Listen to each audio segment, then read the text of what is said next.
వీరికి 20 సంవత్సరాల క్రితం ఓపెన్ హార్ట్ సర్జరీ చేసి ఉన్నది. ఇప్పుడేమో వితౌట్ ఓపెన్ హార్ట్ సర్జరీ చేయటం వల్ల it's a very easy thing.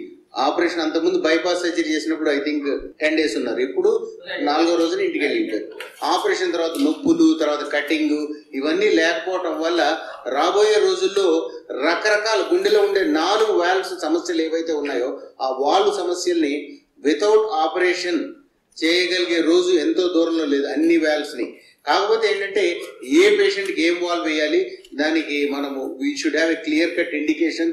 Heart team approach అంటాం, అంటే కార్డియాలజిస్టు, కార్డియాక్ సర్జను, ఎనస్థెటిస్టు ప్లస్ మిగతా టెక్నికల్ టీము అందరం కలిసి ఒక నిర్ణయం తీసుకుని ఆ నిర్ణయం ప్రకారం ఒక కరెక్ట్ ప్లానింగ్తో పాటు వెళ్తేనే ఈ ప్రొసీజర్ సక్సెస్ అవుతుంది. ఆయనకు ఒక సిటీ స్కాన్ చేయడానికి ఐ థింక్ 1 month టైం పట్టింది. నాకు అంత సిగ్గా ఉన్నారు ఆయన. I could not control his heart rate. Very, very complex. Even though we are doing the first time, when we see the procedure with so many years of experience, last 18 years I am in this field, I can see the potential for the procedure, how we will be able to help these patients. What the aim of this press meet is, ప్రజలందరికీ ఇట్లాంటి ఒక therapy ఉందని, ఆ therapy వల్ల వాళ్ళు బాగయ్యే అవకాశం ఉందని, వాళ్ళకి ఇంకా ఒకసారి వాల్వ్ వేసిన తర్వాత 10-15 సంవత్సరాలు పనిచేసే అవకాశం ఉంటుంది. కాబట్టి వాళ్ళకి ఇంకా లాంజివిటీని మనం పెంచగలుగుతాము, హాస్పిటల్లో మాటిమాటికి అడ్మిట్ అయ్యే అవకాశం లేకుండా ఉంచగలుగుతాము. అంతేకాకుండా ఈ రాబోయే సంవత్సరాల్లో వితౌట్ వాల్వ్ మార్పిడి ఈ ఆపరేషన్ చేసే అవకాశం ఉంటుంది.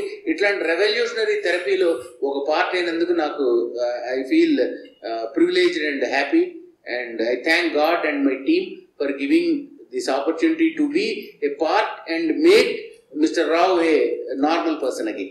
I am the person undergone for operation. Higher beating of the heart. That was the problem he was facing for the past several years. Now with this operation, now I am feeling very better. There is no complication of post-operative problems also. So also the earlier problems.